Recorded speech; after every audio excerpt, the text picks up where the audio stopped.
claro. Los hospitales, las clínicas de salud, los mismos laboratorios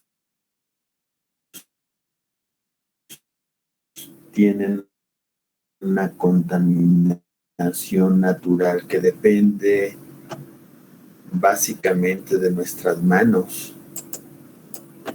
Sí, las manos son el centro de atención en todos los ambientes de trabajo. La verdad es de que si hay algo que realmente es contaminante, pues son las manos. Si las lavamos o no, de eso va a depender la limpieza del lugar. Y no hablo de una limpieza de esas que ven las suegras, no. Hablo de una limpieza microbiológica. Miren, en los hospitales hay algo que se conoce como infecciones intrahospitalarias, que ahora les cambiaron el nombre, le llaman infecciones asociadas a la atención en salud, y que tiene que ver mucho sobre la transmisión de infecciones, la transmisión de microorganismos a través de las manos, por el manejo que le da el personal, ¿sí? a las bacterias.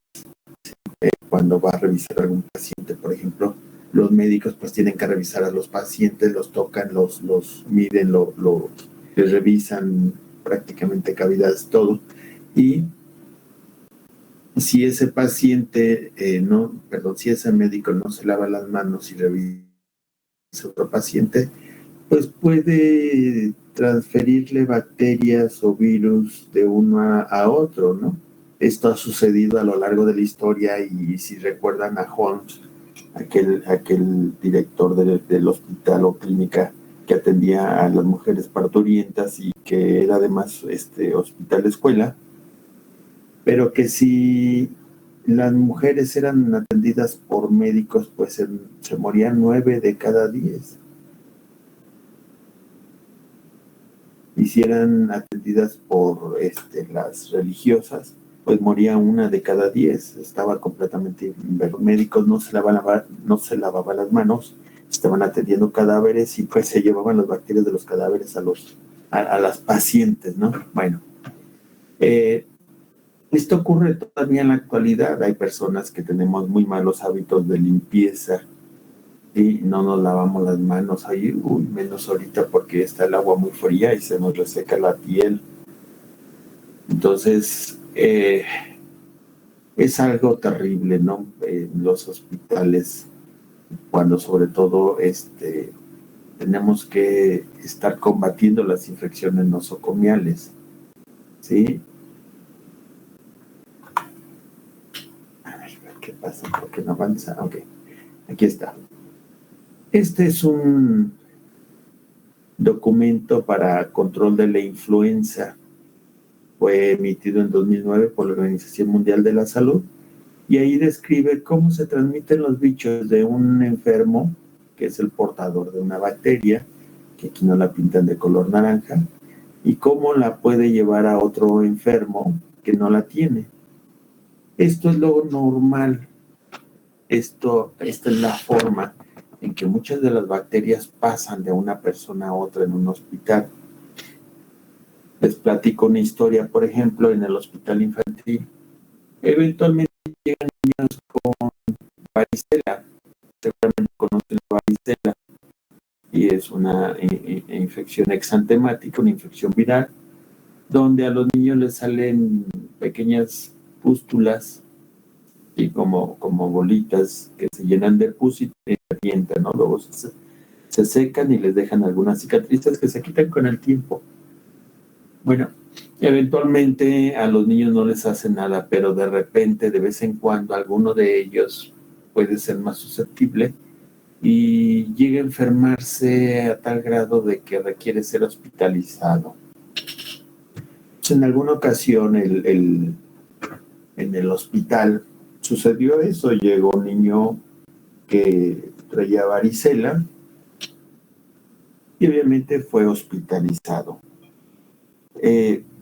La historia es chusca porque descubrió cosas que no debería de haber descubierto, pero es muy importante platicarla porque pues nos muestra cómo las bacterias pueden caminar, pueden moverse de una persona a otra, ¿no?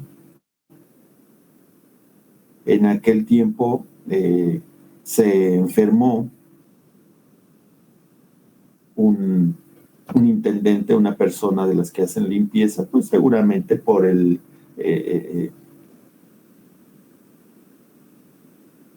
contacto, sí, que pudo haber tenido con secreciones en superficies alrededor del niño y andar limpiando.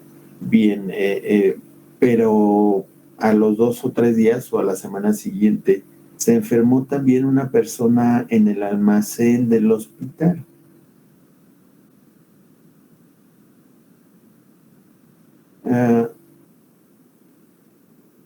Regularmente los médicos, cuando se enferma un adulto, oye, pues ¿cuál de tus hijos está enfermo? No, pues ninguno de mis hijos está enfermo. Y entonces, ¿de dónde la adquiriste? No sé. ¿Cómo que no sabes? No, no sé.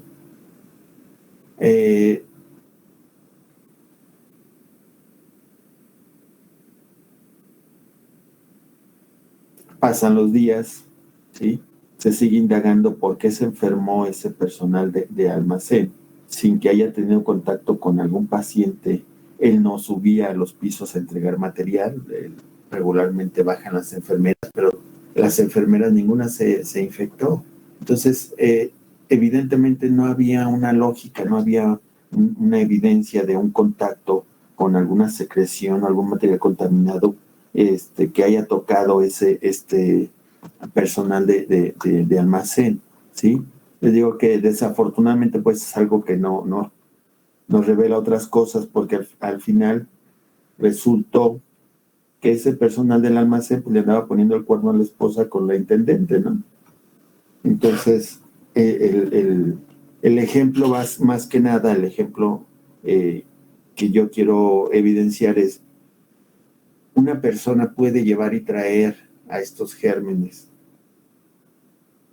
¿sí? Y a veces no tenemos la educación higiénica suficiente como para evitar precisamente esta transmisión, ¿sí? Esta transmisión. Yo aquí en la figura pues se están poniendo 2 pacientes, pero así como les platico la historia, les puedo platicar muchas de doctoras que se llevan bichos y se los ponen a sus hijos y luego regresan: oye, es que ¿de dónde pescó mi hijo ese bicho? Seguramente usted se lo llevó, ¿sí? Entonces, hasta que no empiezan ellos a creer, es que empiezan a tomar conciencia sobre las medidas de higiene. Durante algún tiempo nosotros estuvimos haciendo la búsqueda, el rastreo de manos contaminadas que llevaban a diferentes puntos. De hecho, esta diapositiva de manos, ¿sí?, nos lleva a diferentes puntos. Por ejemplo, buscábamos en las manos y encontrábamos una bacteria, la buscábamos en el entorno, vean en las libretas donde escriben las enfermeras, ¿sí?, positivos, al mismo microorganismo. Los portaexpedientes, estas estructuras de metal, donde se meten las hojas donde los médicos están escribiendo, positivas. Este es el carro rojo, perdón, el carro de medicamentos, carro donde se preparan las mezclas de medicamentos. Se muestrean aquí donde tocan las manos, sí, positivo. Igual acá en las jaladeras del carro rojo, positivo. En el baño, en la jaladera del papel, positiva. En el teléfono, sí, obviamente aquí donde va el auricular, también positivo. En la máquina de escribir, positivo, sí. Entonces, nos damos cuenta que las manos son el vehículo para transmitir infecciones más importantes en los hospitales. Después de esto de la OMS, bueno, mejor dicho, en ese mismo manual, dieron la guía de lavado de manos. Seguramente se las van a enseñar en el laboratorio, la técnica de lavado de manos con agua y jabón. donde pues son básicamente 10 pasos, ¿sí? Mojar las manos, humedecer las manos, poner un poco de jabón, tallar las palmas, tallar el dorso, uno y otro, ¿sí? Tallar entre los dedos, tallar la punta de los dedos, perdón, el pulgar, ¿sí? De ambas manos, de las uñas, enjuagar, secar las manos y con la servilleta cerrar la llave, ¿sí? De aquí a aquí el agua se está tirando, se está corriendo, ¿sí? La verdad es que la mayoría de los que yo he entrevistado y he conocido y he practicado la técnica, lo primero que dicen, no, pues es un desperdicio muy grande de agua. Sí, nada más que el agua, ¿sí? El agua, lo que se tira aquí son entre 3 y 5 litros. Esto en pesos son, ponle 20 pesos. Y creo que me estoy yendo caro. ¿Sí?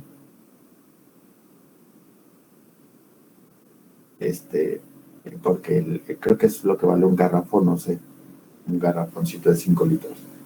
Pero, ¿sí? Una infección transmitida por las manos puede costarle a un paciente o a una institución varios cientos de miles de pesos, ¿sí?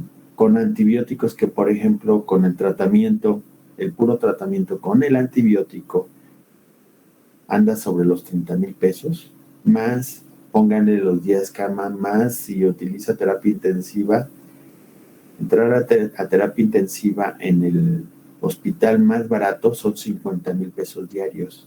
Entonces imagínense el costo que representa el manos. Yo les quiero preguntar, ¿ustedes se lavan las manos, muchachos? ¿Saben lavarse las manos? ¿Acostumbran a lavarse las manos? Sí, profe. Sí, profe. Sí. ¿Lo hacen regularmente? Sí. ¿Cuándo lo hacen? A ver, ¿cuándo se lavan las manos?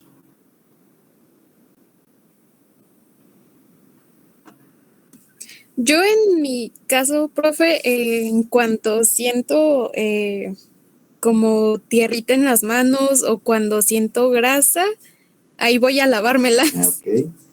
A ver, ¿en qué otros casos? ¿Alguien más que tenga un ejemplo? Yo antes y después de comer. Antes y después de comer. Muy bien. ¿Alguien más? Pues yo tengo la costumbre de que siempre que llego de la calle a mi casa siempre me lavo las manos. Excelente, muy bien. Realmente el momento para lavarse las manos depende de qué tanto toque uno, ¿sí? Ahora con el coronavirus seguramente escucharon por ahí que hay que lavarse frecuentemente, que hay que desinfectarse las manos frecuentemente. Regularmente uno no se anda tocando la cara, pero sí hay personas que acostumbran a rascarse, a meterse los dedos en la nariz, a hacer un montón de cosas con sus manos en la cara, que sea el riesgo mayor de contagio vía manos con el coronavirus, ¿sí? Entonces, obviamente es importante que se estén desinfectando y lavando las manos, pero lo más importante es que cuando están tocando cosas que otros tocan, otras personas tocan frecuentemente, ahí es cuando hay que desinfectarse las manos. Un ejemplo característico. Van ustedes al Oxxo y ustedes saben que al Oxxo entra mínimo 100 gentes diarias, ¿sí? En cada Oxxo. Y todas agarran la puerta para empujarla o jalarla y poder entrar o salir. Entonces, después de eso es vital desinfectarse las manos.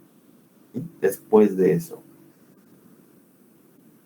Tengo un hijo que es medio exagerado, por ejemplo, él se sube a su carro, toca su carro y ya se está desinfectando las manos. Vamos, él es el único que agarra su carro. ¿sí? Ahí ya raya en la exageración, mijo. Pero bueno, no sé a quién lo sacó. ¿Cuál es el punto? Que la limpieza de manos es algo muy bueno, vital, para cuando sabemos que tenemos un riesgo de transmitir una infección. Miren, por ejemplo, aquí tenemos al estafilococo aureus, ese que genera la fiebre puerperal que combatió Holmes con la lejía, con el lavado de manos con lejía. Aquí es solamente con el alcohol gel. Sin alcohol, después de aplicar alcohol. Cada colonia que vemos aquí, cada puntito es una colonia generada por una bacteria que estaba en nuestra piel. Entonces aquí podemos ver la diferencia cuando no utilizamos alcohol, cuando lo utilizamos. ¿Sí? ¿Esto es bueno? Sí, es bueno cuando tenemos el riesgo de transmitir una bacteria a alguien vulnerable. ¿Sí? Entonces, en la casa siempre tenemos a alguien vulnerable.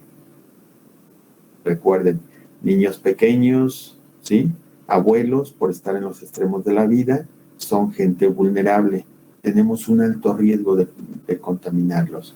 2, trabajamos en el área de la salud, seguro que nos vamos a traer, ¿sí? De algún lugar, puede ser hospital, puede ser laboratorio, puede ser clínica, puede ser consultorio, ¿sí? Nos vamos a traer bacterias de algún paciente que estaba enfermo, de algún niño que estaba enfermo, ¿sí? Recuerden, ese niño con varicela puede llegar al consultorio y estar ahí dejando las secreciones de sus fístulas,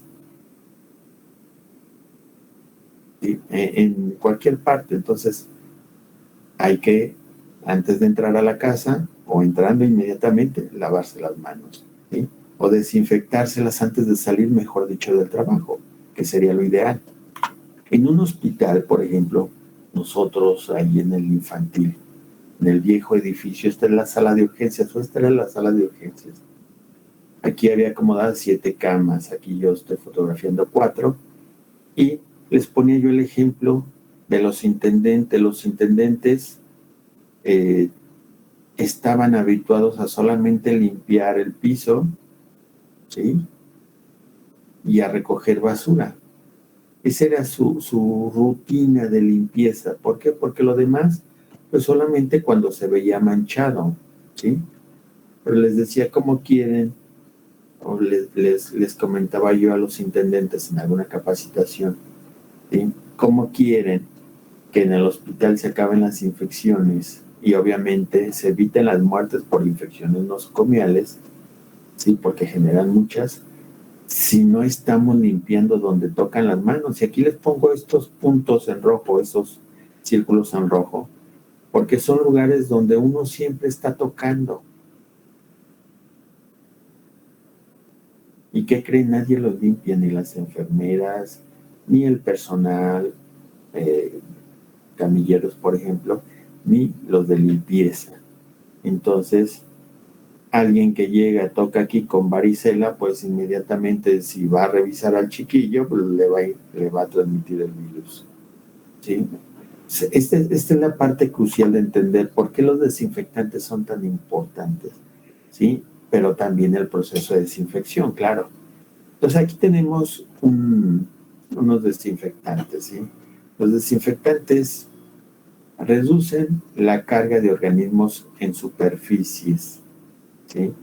Miren, por ejemplo, aquí podemos ver, es una superficie donde se encuentran una colonia de bacterias, otra acá y otra acá, ¿sí? ¿Sí? Esto es antes de limpiar. Después de limpiar prácticamente ya solamente por ahí algunas que se quedaron, ¿sí? Pero la cantidad baja tanto que pues es más difícil que incluso pueden estar muertas. Es más difícil que se contagie a alguien al tocarlas, ¿verdad? Entonces, los desinfectantes tienen esa virtud de usarlas, nos permite bajar cuentas altamente, bueno, en superficies muy contaminadas de bacterias, hongos, ¿sí? a superficies muy limpias. ¿Sí? Aquí vemos algunas camas, el teléfono, por ejemplo, como de tener algunas bacterias, 8 más o menos por 25 centímetros cuadrados, pasó a tener 0 después de un proceso de limpieza.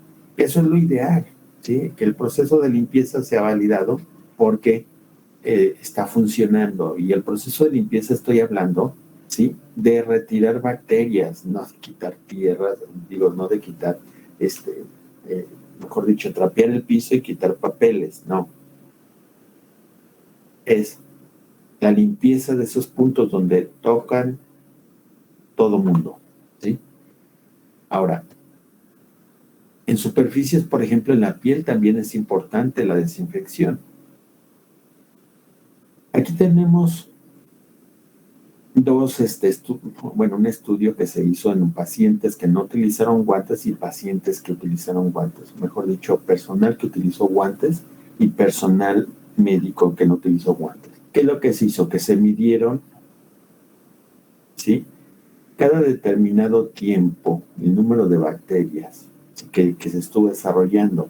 Al inicio, pues tenían pocas bacterias y poco a poco, como pasaban los minutos, ¿sí? Se fueron tomando muestras. Claro, los que traían puestos los guantes, vean la cantidad de bacterias, cómo crecía y después disminuía, ¿sí? Los guantes de alguna manera no hacen o no producen la proliferación de bacterias. Por eso es importante el uso de guantes. Y claro, hay que estarlos lavando los guantes también. Tocan un paciente, se van con otro, pero hay que lavarlos porque sí se pueden llevar secreciones, materia orgánica, donde las bacterias se mantienen muy bien. Sí, se trata de retirar eso. Bueno, pero si no tiene materia orgánica, las bacterias no proliferan. ¿Sí? El látex no ayuda, ni el nitrilo no ayudan a proliferar bacterias. Entonces, el uso de guantes es muy recomendable. Vean en aquellos que no utilizaron guantes, cómo las pequeñas cantidades de bacterias empiezan a crecer. ¿Sí? Aquí estamos como en 60 colonias y va creciendo, 200, ¿sí? 250 sin guantes en aproximadamente 15 minutos. Entonces, vean la diferencia. La diferencia es, hay que utilizar guantes cuando estemos en lugares como hospitales. No sé si alguien me está mandando mensajes, a ver, permítanme. No, ¿verdad? No son ustedes. Perdón, de repente me ataranto. Entonces, además de los desinfectantes, hay que utilizar los guantes. Y el personal de intendencia, pues obviamente muchos de ellos, y desgraciadamente hay que reconocerlo, no es el personal más educado, no es el personal que tiene la mejor educación.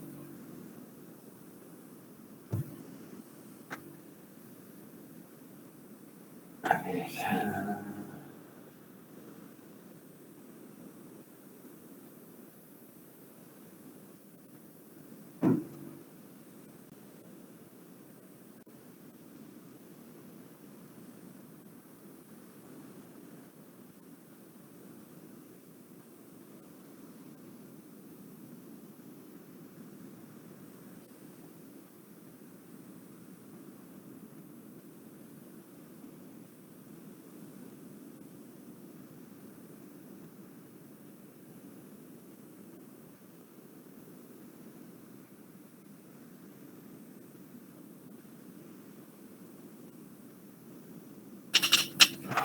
Bueno,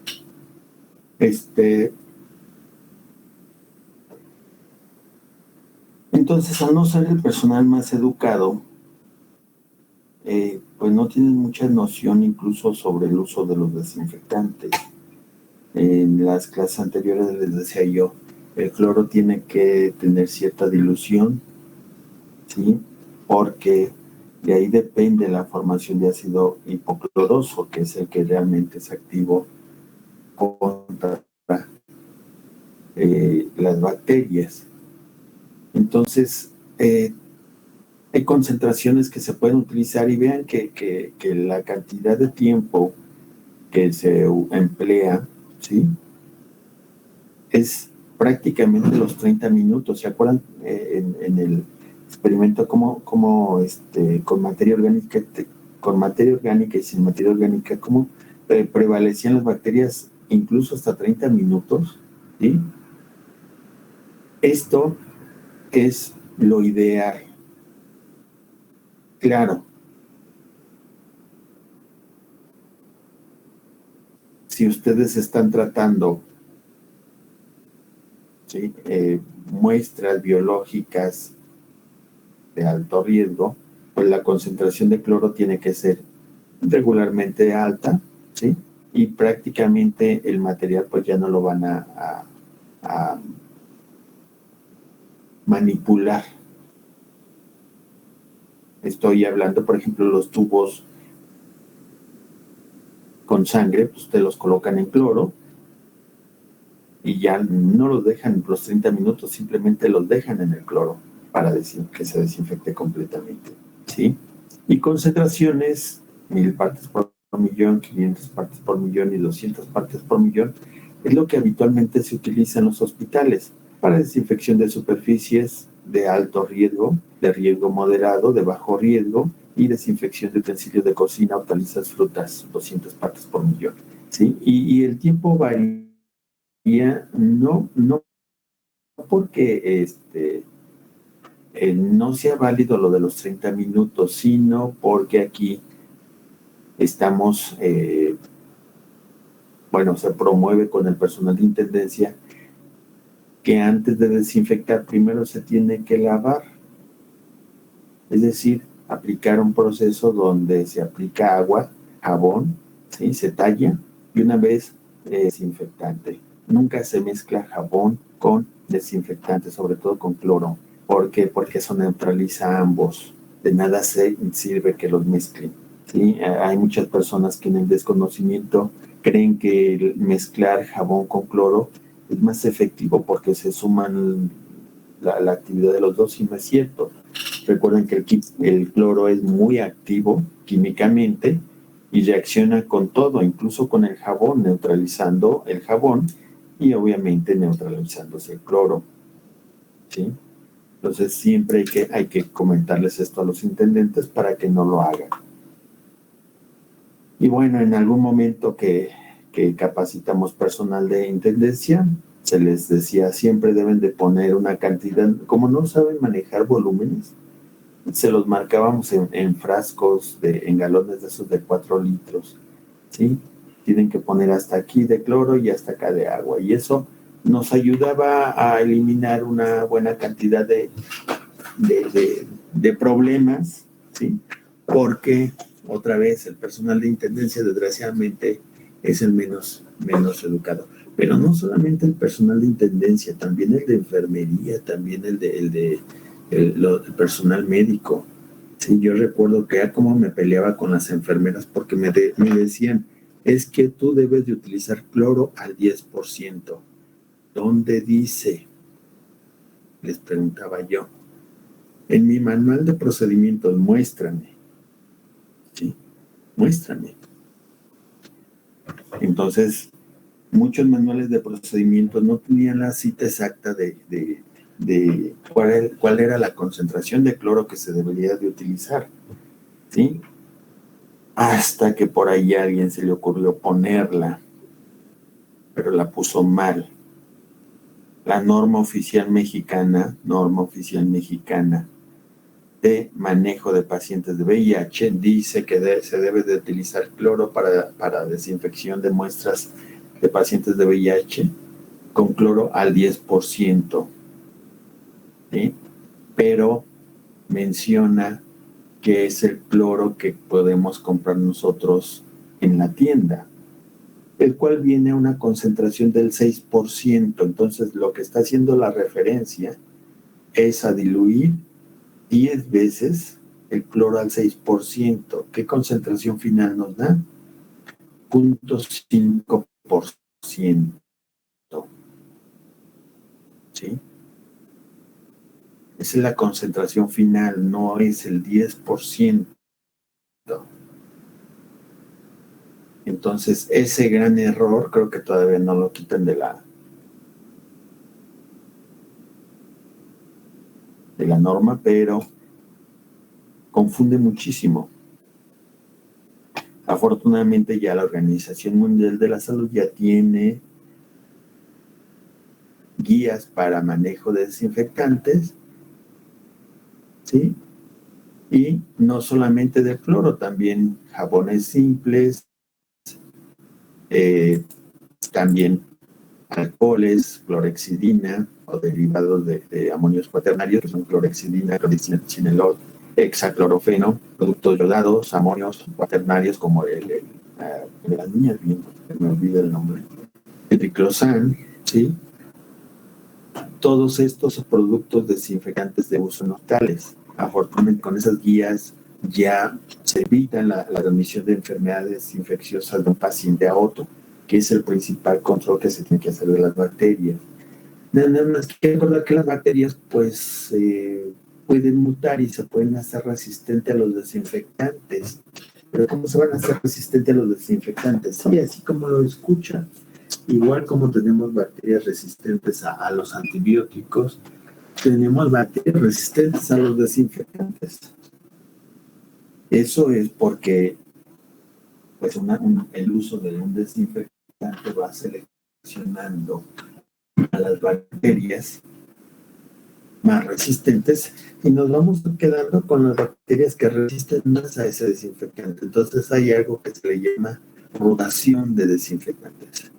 ¿Esa rotación qué quiere decir? Bueno, que en una semana se utiliza cloro, que en otra semana se utiliza benzal, que en otra semana se utiliza clorexidina y se van rotando. ¿Para qué? Para que cuando la bacteria, y entonces tiene que volver a empezar, ¿no? No se le deja que se vaya habituando. Aquí tenemos un ejemplo, ¿sí? Creo que esta ya la habíamos visto. Esta es una Pseudomonas aeruginosa, una bacteria ambiental de agua, pero que en los hospitales genera muchos problemas porque rápidamente se seleccionan cepas resistentes, ¿sí? Y el cloro de benzalconio es un desinfectante de uso rutinario en los hospitales, lo utilizan para todo, ¿sí? Entonces llegó un tiempo donde no había otra cosa más que el cloro de benzalconio y cloro para superficies, ¿sí? Y el cloro de benzalconio se utilizaba en piel. Entonces, durante un periodo donde murieron varios niños por infecciones intrahospitalarias, aislamos esta pseudomona, ¿sí? Y lo que hicimos fue retarla con el cloro de benzalconio, ¿sí? El benzal. Creo que ya les había platicado de este experimento, ¿no? Esta es una placa Petri con una división y de un lado pusimos una cepa de ATCC, una cepa de Pseudomonas aeruginosa, pero de la época donde no había ni antibióticos ni desinfectantes, es más, no había hospitales. Entonces, perforamos, después de sembrar masivamente con esa bacteria, perforamos el agar, colocamos 100 microlitros de cloro de benzalconio, benzal. Lo mismo hicimos con la cepa que aislamos de un paciente de su hemocultivo, ¿sí? Traía la bacteria en sangre, de hecho murió de sepsis, ¿sí? Sembramos masivamente, perforamos, colocamos 100 microlitros de benzal y vean, aquí la bacteria se murió alrededor, esto es un halo de inhibición. Y acá produjo el biofilm, ¿se acuerdan del biofilm? Esa cápsula social. ¿Sí? Esta estructura es tan rígida que nosotros no la podíamos levantar con un asa. No podíamos hacer que el asa penetrara esta estructura, ¿sí? Entonces, imagínense. Y lo hicimos con otros desinfectantes y vean, hay varios que ya habían inducido resistencia. Por acá está el metiolate, por cierto, ¿sí? Entonces, estos que no habían inducido, que generaron halos de inhibición, pues eran las alternativas para uso, y estos que ya habían inducido resistencia, pues se tendrían que dejar de utilizar un tiempo. Este es otro análisis para revisar la resistencia a los antisépticos. ¿Qué es lo que se hace? Pues se agarra la cepa problema, esta que vimos acá, y se agarra la cepa control, las dos, ¿sí? Esta es una microplaca que tiene 12 pocillos, 12 como pequeños tubos, donde les caben medio mililitro a cada tubito, ¿sí? Y tiene 7 series. Y son 7, 2, 4, 6, 8 series, perdón. Sí, de 12 pocillos. Entonces, ¿qué es lo que se hace? Bueno, pues se pone desinfectante directamente en el primer pozo, ¿sí? 100 microlitros, y después a cada pozo subsiguiente se le agregan 50 microlitros de solución salina. ¿Para qué? Bueno, pues para irlo diluyendo. De que pusimos 100 microlitros del desinfectante, pasamos 50 microlitros a los 50 microlitros de solución salina que hay aquí, y se hace un volumen final de 100 microlitros, pero diluimos a la mitad la concentración del desinfectante, ¿sí? Mezclamos bien primero y tomamos 50 microlitros, mezclamos con el siguiente y entonces hacemos un volumen final de 100 microlitros, pero diluimos otra vez a la mitad la dilución anterior, y así nos vamos, ¿sí? De tal forma que al final el primer tubo donde pusimos los 100 microlitros de desinfectante se queda solamente con 50 microlitros, pero del desinfectante concentrado. Y aquí ya empieza la dilución, 1 a 2, 1 a 4, 1 a 8, es decir, el 50%, el 25%, el 12.5, al 6.25 y así, ¿sí? El último no se pone desinfectante, no se hace dilución por su control de crecimiento, ¿sí? Prevención de la cepa, problema o control, ¿sí? Y se mezclan. Los 15 minutos reglamentarios se toman con una pipeta 10 microlitros y se pasan a una caja Petri y se va haciendo un botoncito con la mezcla, ¿sí? Y entonces esta caja Petri se pone a incubar. ¿Qué es lo que sucede? Bueno, pues que regularmente la concentración el desinfectante concentrado mata muy bien a las bacterias, ¿sí? Pero vean, de este lado, en esta mitad pusimos la cepa de ATCC.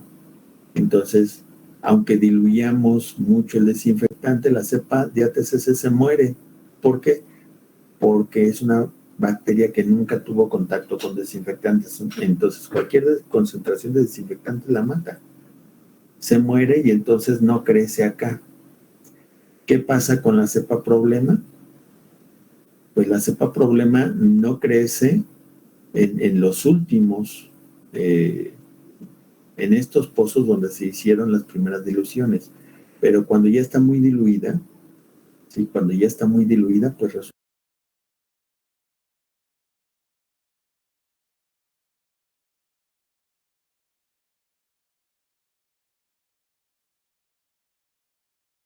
incluyendo el control de crecimiento que va a ser este. Entonces, esto nos dice cómo ha cambiado la misma bacteria con el uso de los desinfectantes, pero también nos dice qué tan resistente es, ¿sí? Qué tan resistente es y qué resultado se deja. Bien. Si nosotros aplicamos todo esto a los desinfectantes conocidos, por ejemplo, ¿sí? Etanol al 70%, isopropanol al 70%, los iodóforos, el amonio cuaternario, los mercuriales, ¿sí? El agua oxigenada, el glutaraldehído, el cloro, y hay algunas enzimas proteasas que también se utilizan, ¿sí? Podemos calcular un índice de resistencia si utilizamos una cepa de referencia de ATCC y una cepa aislada de infección nosocomial, ¿sí?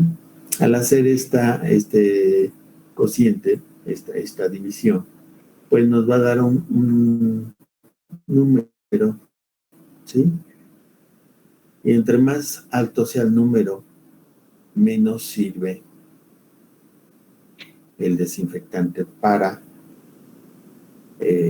poder eliminar a la bacteria que genere infección nosocomial. Entonces aquí podemos ver que el amonio cuaternario prácticamente ya no era útil en ese momento. Las proteasas tampoco se utilizaban mucho en ese momento, el ultraleído iba para allá, ¿sí? Todos los demás podían ser utilizados.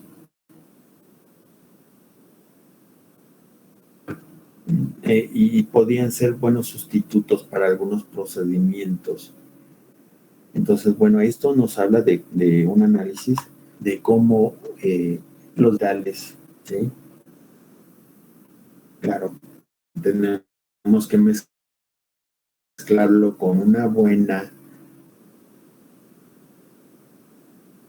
capacitación, un buen conocimiento del personal de limpieza, de enfermería y de médicos, y buenos manuales que nos hagan referencia y que eviten, por ejemplo, que mezclemos cloro con detergente, cloro con sarricida, ¿se acuerdan que les platiqué que es tóxico, etcétera? ¿Sí? Para que pues tengamos una buena desinfección, ¿de acuerdo?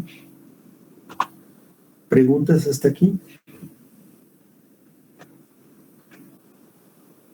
No, profe. ¿Quedó todo claro? Sí, profe, todo bien.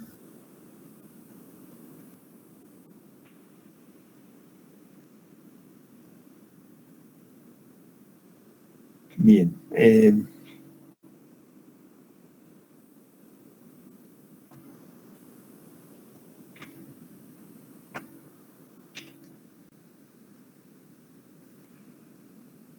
Siguen los antibióticos. Vamos a dejar este tema para el viernes, ¿les parece bien? Los antibióticos son agentes químicos que nos ayudan a controlar a las bacterias y que son muy socorridos, pero es mucho material. Son muchas series de antibióticos que tenemos que revisar y que conviene que si pueden leer un poquito acerca de ellos, lean.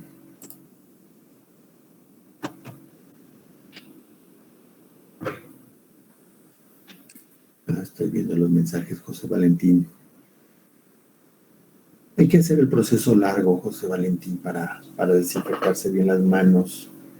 Hay que hacerlo frecuentemente y sobre todo cuando llegue uno de fuera, ¿sí?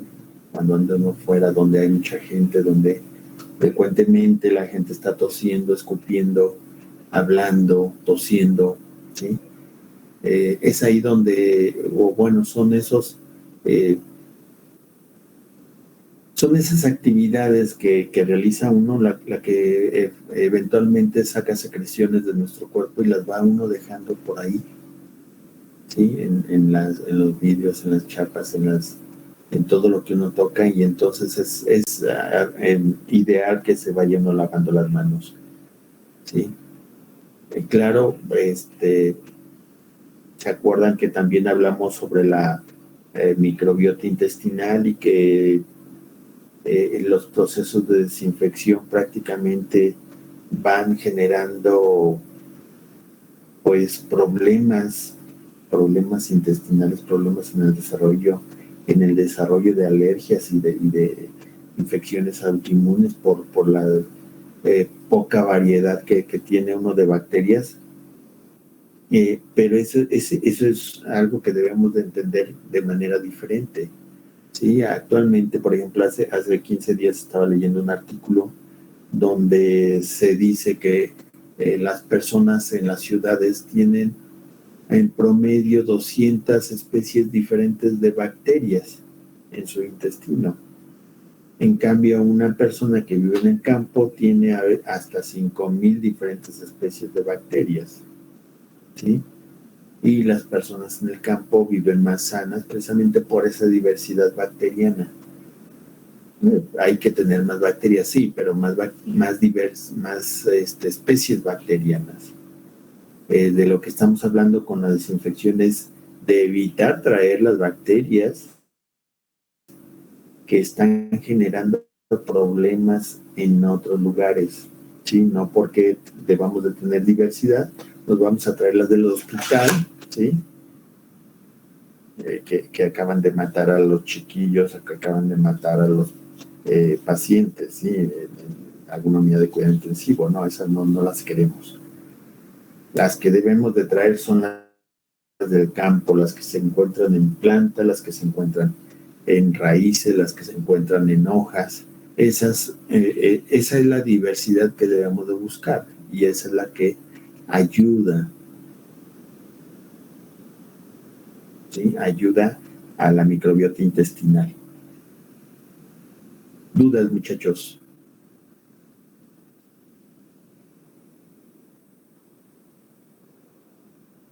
No, profe, todo bien. ¿Ninguna duda? ¿Todo lo entendieron? Todo bien, profe. Todo bien, profe. Oigan, ya tenemos que hacer el examen. Claro. Bueno, no. Sí, tenemos que hacer un gran examen. Voy a ir preparándolo, ¿sale? Ustedes váyanse preparando también. ¿Va a tocar el primer examen, profe? Va a tocar el primer examen, sí. ¿Pero sobre qué tema lo va a manejar? ¿O va a ser general o cómo? Pues recuerden que les dije que eran de las mismas preguntas que de los primeros cuestionarios que mandó a los 3. Exacto, sí. Entonces elegimos ahí algunas preguntas, se los mando y ustedes me los responden, ¿no? Ya los reprobo a todos. No. Esa última parte, ¿no? Esa última parte como que lo omitimos mejor, ¿no? Bueno, hay que hacer un examen de todos modos. Vayan estudiando, salen de antibióticos. Es un tema fascinante y al final a todos nos sirve porque empezamos a ver que incluso algunos médicos pues recetan antibióticos sin saber, ¿sí? Entonces pues traten de verlo, ¿no?